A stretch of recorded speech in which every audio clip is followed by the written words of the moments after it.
Tom and Jack from Cultaholic.com. That was an eventful weekend, wasn't it, sir? It bloody was. I don't know what to quite make of it, but we do have some more news about that, Tom. We certainly do. I'm never, ever going to complain about a delay on my flight ever again. No. Yeah, Jesus, shut me right up. Here's some news. AJ Styles comments on the Saudi Arabia WWE situation. Chris Jericho is returning to New Japan. We'll tell you about that shortly. And AEW have confirmed a brand new signing. More on them in a bit. So the Saudi Arabia situation, as we are delicately calling it, continues to roll on today. And AJ Styles spoke out about his sequence of events. Yeah. He talked about it on a Mixer live stream gaming channel because, as we know, AJ Styles is a big gamer. He loves the video games, and he's a bad loser if you've ever seen him up, down, down. But he's weighed in with his thoughts on the situation. He's not revealed too much, but he has managed to, I guess, debunk some of the wilder rumours flying around at the same time. It's very interesting to hear his take. He said there was an unspecified issue with the plane, and they weren't originally allowed on board. Something to do, they were told at the time, with paperwork, which does kind of go against the whole WWE line that it was a mechanical issue on the plane. He said at first it was reported to them as a paperwork issue. They called for a refueling service, but the servicemen, they were told, had gone home for the evening. So that's already two different things. It's already very strange. Yeah. Apparently, by the time this was all sorted out, the pilots were no longer cleared to fly because their shift had ended. Then they were asked to find a hotel and wait for the next flight. But then when it comes to, so that all sounds a little bit crazy, the fact that they weren't just immediately put on another flight. It sounds like excuses were being brought up to keep them there, essentially. But he has also sort of debunked the idea that it was like a hostage situation. He said there were no guns or anything crazy like that. His wife even called him because she was worried about the rumours that were flying around out there, which is quite understandable. Once they finally got on the second flight home, one of the pilots sat with him in the cabin and explained there'd been some kind of service issue. He's not sure what happened for the reasons behind this or the reported reasons behind this between Vince and the Royal Prince of Saudi Arabia. And it's not his job to speculate. He just wants to do the best job he can and says there are a lot of good people in WWE and they're all on the same team. But he did also say, and this is quite sad, that he missed his son's wrestling match, and that was very annoying. Oh. Well, you saw loads of wrestlers as well, and people talking about how they were missing Halloween with their kids and stuff like that. It's very sad. It's an interesting one because, like, this is a very matter-of-fact retelling of what happened from AJ Styles. Yes. And AJ Styles is an incredibly honest man, and it just seems funny how, like, for me, I'm thinking, if this is the story, why aren't more people corroborating this story? Yeah. All I'm seeing at the moment, with the exception of this, is tweets from people like the Usos saying, welcome back to all my WWE homies.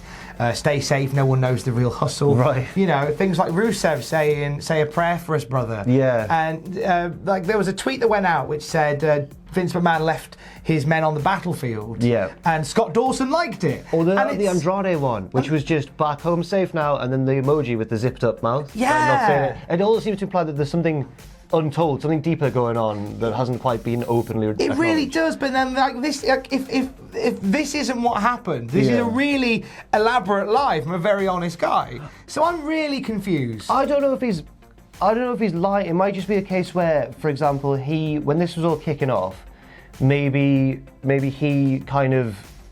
I don't think he's made this up. No, I don't think he's made this up either. I think he's just taken quite a relaxed stance on it, or a stance where maybe he wasn't getting quite as affected by the stress as maybe others, and maybe he's allowed for more excuses of the weird things that went on than maybe other members of the roster have. And you can't blame one side or the other for the view they've taken, because it's just how they feel, I suppose. Yeah, that's very true. It is quite strange. Yeah, obviously, I mean, if you wanted to get more up to speed with everything that's happened over the weekend, Jack and Adam did a video just covering everything that happened from what we know of the Saudi Arabia situation. It's on our YouTube channel already, and obviously, as more comes out about this, because I don't think this is the end of the story. No. We've got more to come, and as soon as we know more, you will know more as well. So anybody that was concerned that the New Japan AEW relationship was done and dusted, it's certainly been rekindled thanks to what we saw at Power Struggle, Jack. Yes, Chris Jericho has announced that he will return to New Japan Pro Wrestling. He didn't appear live at the venue, but he appeared on the screen, which is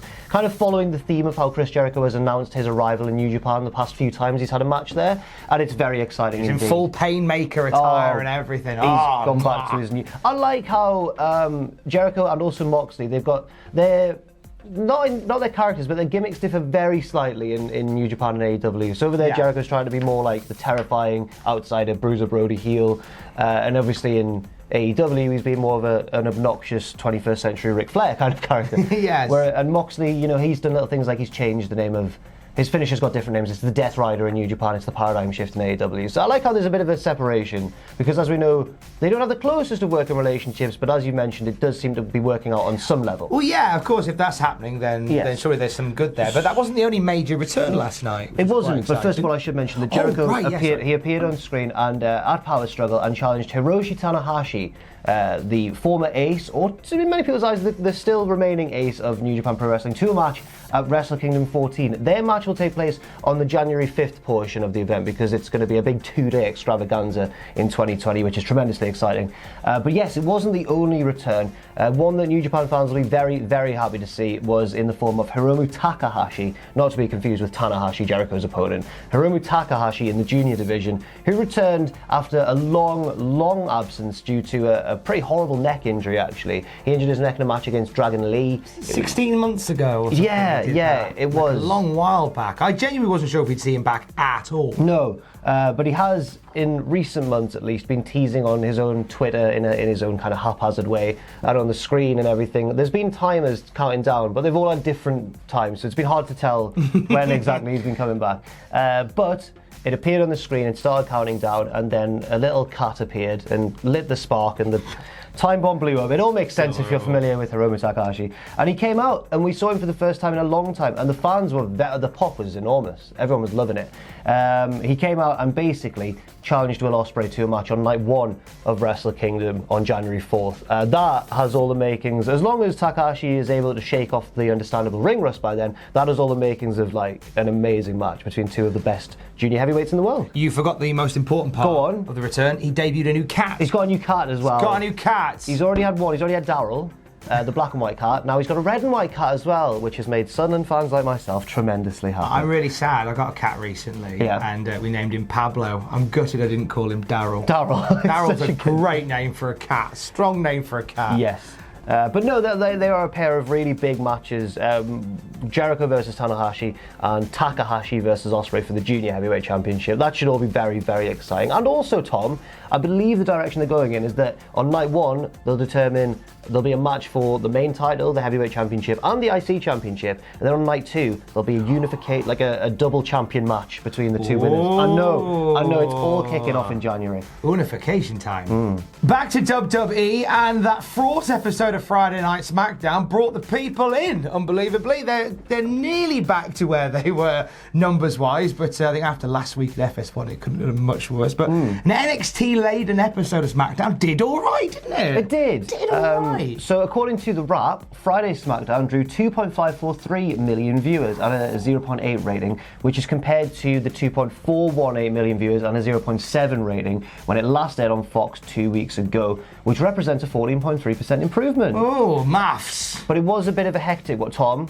I've realised I've made a mistake in the previous clip. Don't worry, we don't need to change it. I'll just correct it as and now. Oh, all right. It would be a unification match for the two belts. the winner will simply... The cat isn't red. The winner will simply hold both titles, I think. Okay. Sorry, back to SmackDown.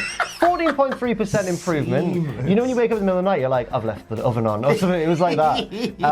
But it wasn't the most smoothly operated show at SmackDown, understandably, Tom, was it? Due to those Saudi Arabia... No, it was all very 11th hour. It was going to be tight to get the guys to the show. Had all gone according to plan. The NXT guys? Well, no, the SmackDown guys. If they'd flown back in time, it would have been... If that whole Saudi Arabia shenanigan hadn't happened, it was going to be a problem as it was. At least, when the initially, come Wednesday, the one concern was they might be a bit jet lagged. Yeah. All the concerns got bigger come Friday morning. So the NXT guys were flown in, and they got, from what we understand, they had a police escort from the airport to the venue. They arrived at the venue about 5 minutes before the show went on air.